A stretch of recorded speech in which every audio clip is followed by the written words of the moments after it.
Olá, sejam bem-vindos a mais este estudo e hoje temos então a segunda parte do tema Alma e Morte.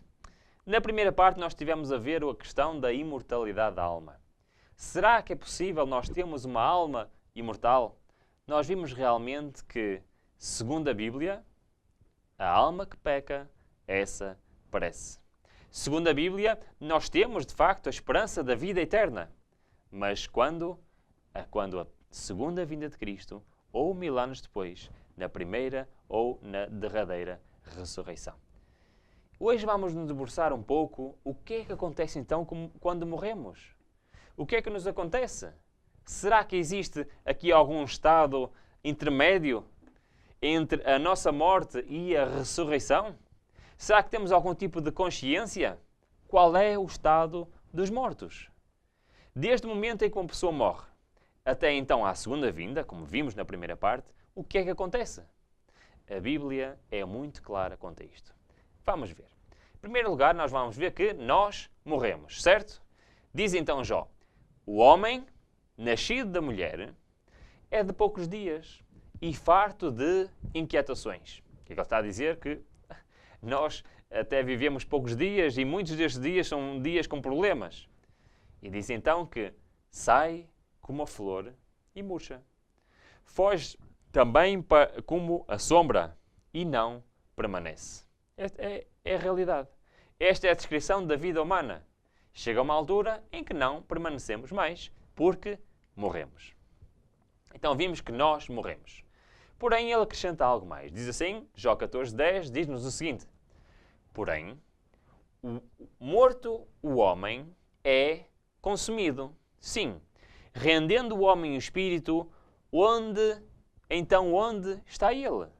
Esta é a pergunta que Jó está a fazer, que é a pergunta que queremos responder hoje. Portanto, Jó diz assim, o homem morre, sendo morrido o seu corpo é consumido, então rendendo o homem o seu espírito, onde está ele? Nós vimos na primeira parte que nós somos almas viventes. Somos matéria, junto com o espírito, ou seja, o fogo da vida, somos uma alma vivente. Jó está a constatar que nós morremos. Somos consumidos, voltamos para a matéria. Mas quando isso acontece, onde é que está o homem? O que é que acontece com ele? Vamos continuar. Eclesiastes diz-nos então. E o pó volte à terra como era. E o espírito, aquele fogo que Deus deu a Adão, vai para onde? Volta a Deus que o deu. Então nós vemos realmente, como vimos também um pouco na primeira parte, que o homem morre, é consumido, volta à matéria, volta ao pó, volta à terra e o seu espírito, o fogo da vida, volta para Deus que o deu. Mas então, o que é que isto quer dizer? Que mais detalhes nós podemos saber do que é que acontece depois da morte? Vamos voltar a Jó, porque Jó dá-nos mais detalhes. Jó 14:14 diz-nos o seguinte. Morrendo o homem, porventura tornará a viver? Todos os dias de meu combate esperaria até que viesse a minha mudança. Chamar-me-ias e eu te responderia, e teria afeto à obra das tuas mãos. Os seus filhos recebem honra sem que ele o saiba. São humilhados sem que ele o perceba. O que é que Jó está aqui a querer dizer? Que, morrendo um homem, o que é que acontece? Está-nos a dizer que os seus filhos recebem honra, ou seja, acontece algo de espetacular aos seus filhos nesta terra, depois de o homem ter morrido, e o que é que ele sabe? Não sabe. E se forem quer honrados ou humilhados, ou seja, as coisas boas que acontecem aos seus filhos ou as coisas más que acontecem aos seus filhos, que conhecimento é que ele tem sobre isso? O texto diz-nos, sem que ele o saiba. Mais detalhes. Salmos 6. O que é que diz nos Salmos 6? Volta-te, Senhor, livra a minha alma. Salva-me por tua benignidade, porque na morte não há lembrança de ti. No sepulcro, quem te louvará? Vemos então aqui mais um detalhe. Vimos que um homem que morre não sabe de que se passa com os seus filhos. Mas também este texto diz-nos que alguém que morre nem sequer sabe, nem sequer se lembra de quê? De Deus. Então temos aqui detalhes do estado dos mortos. Neste momento, as pessoas que estão mortas não sabem o que se passa com a sua família, não sabem o que é que se passa nesta terra, nem sequer se lembram ou sabem que Deus existe. Mas porquê? A resposta encontramos na palavra de Deus. Salmos 146, 3, 4 responde-nos a esta pergunta. Não confieis em príncipes, nem em filho de homem, em quem não há salvação. Porquê? Quando ele morre, o que acontece? Sai-lhe o espírito, volta para a terra, naquele mesmo dia perecem os seus pensamentos. Então aqui temos um detalhe muito importante do estado dos mortos. Já vimos que alguém quando morre não sabe o que se passa com a sua família aqui nesta terra. Já vimos que alguém quando morre nem sequer sabe que Deus existe. Porquê? Porque no momento em que morre, param, terminam os seus pensamentos. Não existe estado de consciência na morte. A partir do momento em que alguém morre, termina ali o seu pensamento. Eclesiastes 9 dá-nos ainda mais um detalhe acerca disto. E diz-nos, porque os vivos sabem que hão de morrer. E eu sei que, se entretanto Cristo não vier, eu vou morrer. Assim como todas as pessoas que já viveram no passado. Mas o que é que nos diz o texto? Mas os mortos não sabem coisa alguma. Nem tão pouco terão eles recompensa, mas a sua memória fica entregue ao esquecimento. Isto é um detalhe muito, muito importante. Os mortos não sabem coisa alguma.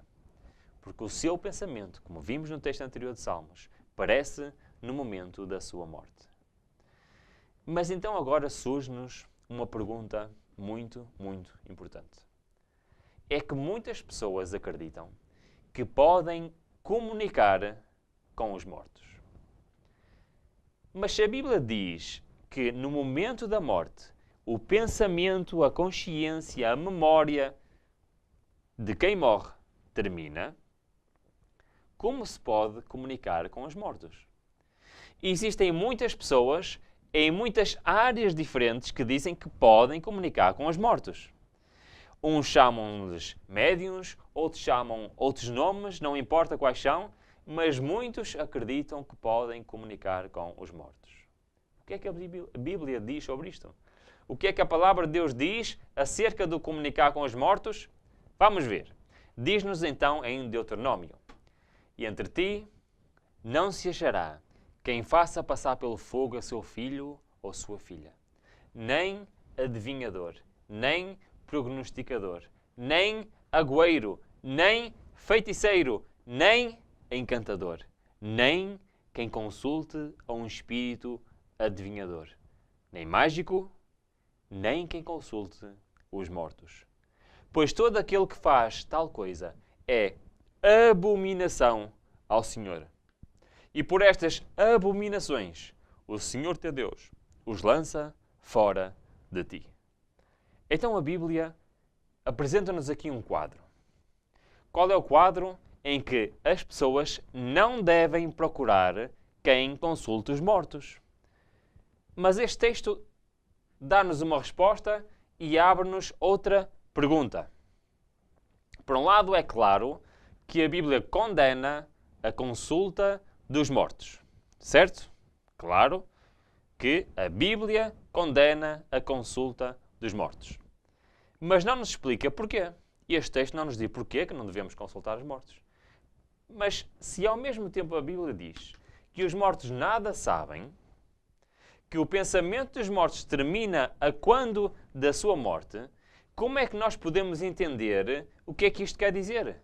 Porquê que Deus condena a consulta dos mortos se supostamente é impossível consultar os mortos? Porque os mortos nada sabem. Vamos ver.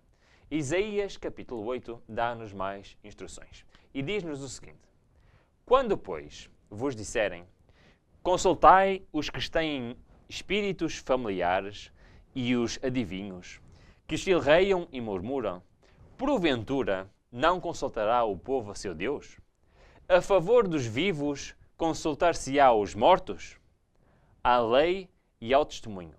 Se eles não falarem segundo esta palavra, é porque não há luz neles.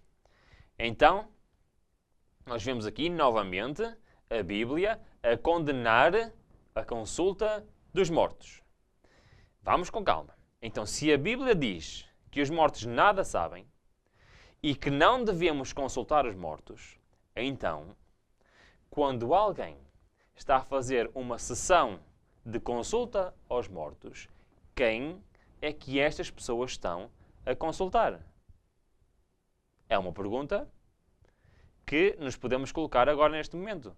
Porque a Bíblia condena a consulta de mortos, diz que os mortos nem sequer se podem ser consultados porque eles nada sabem. Então, se alguém diz e tem esta experiência de consulta aos mortos, o que é que está na realidade a acontecer? A Bíblia, mais uma vez, dá-nos a resposta. 2 de Coríntios diz-nos o seguinte: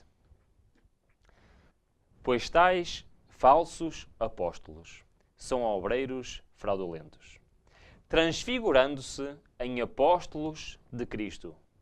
E não é maravilha, porque o próprio Satanás se transfigura em anjo de luz. Não é muito, pois, que os seus ministros se transfigurem em ministros da justiça, o fim dos quais será conforme as suas obras. Então nós vemos que existem seres que se podem transfigurar em outras coisas e fazer-se parecer com outros seres que não são eles próprios.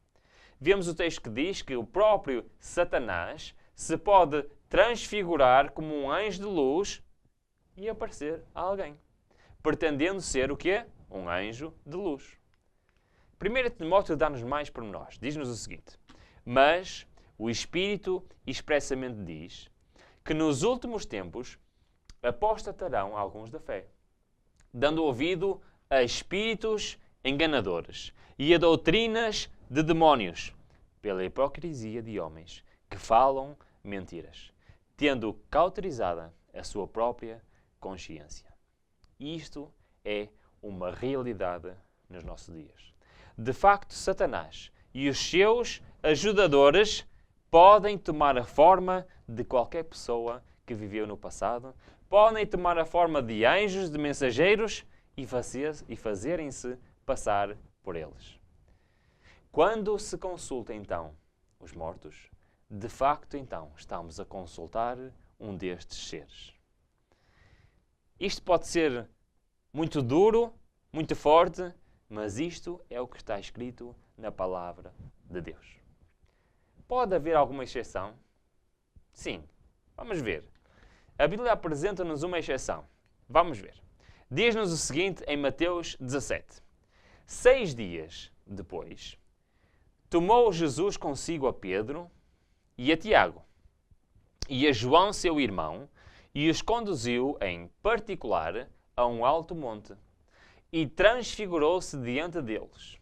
E o seu rosto resplandeceu como o sol, e as suas vestes se tornaram brancas como a luz. E eis que lhes apareceram Moisés e Elias, falando com eles. E Pedro, tomando a palavra, disse a Jesus: Senhor, bom é estar aqui. Se queres, façamos aqui 3 tabernáculos, um para ti, um para Moisés e um para Elias. Então, nós temos aqui um problema. Qual é o problema? O problema é que nós vimos na Bíblia que os mortos nada sabem. Vimos, por exemplo, que se um homem morre, pode acontecer coisas boas aos seus filhos, ou pode acontecer coisas más aos seus filhos, que ele nada sabe. Vimos também que um homem, quando morre, nem sequer de Deus se lembra. Porquê? Porque vimos que no momento em que uma pessoa morre, o seu pensamento, a sua consciência, as suas lembranças terminam naquele preciso momento. E vimos que a Bíblia diz, não consultem os mortos. Porquê que não consultem os mortos? Porque os mortos nada sabem. E ao consultar os mortos, na realidade, estaremos a consultar espíritos enganadores. Ora, aqui, a Cristo, em Mateus 17, nós vemos duas pessoas que apareceram a Cristo. Essas pessoas foram quem? Moisés e Elias. Ora, Moisés e Elias já não estavam presentes nesta terra há muitos anos atrás. Então como é que se justifica esta presença, por exemplo, de Cristo com Moisés, se Moisés já tinha morrido séculos e séculos antes? É muito simples. A Bíblia fala de três homens que viveram neste mundo, mas que já não estão neste mundo, que já estão no céu. Nós vimos realmente que quando alguém morre, não vai nem para o céu, nem para o inferno, nem para o purgatório, mas fica aguardando a ressurreição. Mas a Bíblia apresenta três exceções. Vamos ver essas exceções? Vamos. Gênesis 5, 24 diz-nos: e andou Enoque com Deus, e não apareceu mais, porquanto Deus para si o tomou. Primeira exceção. Então, o que é que aconteceu com Enoque? Enoque andou tanto com Deus, teve uma relação tão próxima com Deus, que não conheceu a morte. E Deus o tomou para si. Paulo, em Hebreus, confirma exatamente isto, ao dizer-nos que, pela fé, Enoque foi transladado para não ver a morte.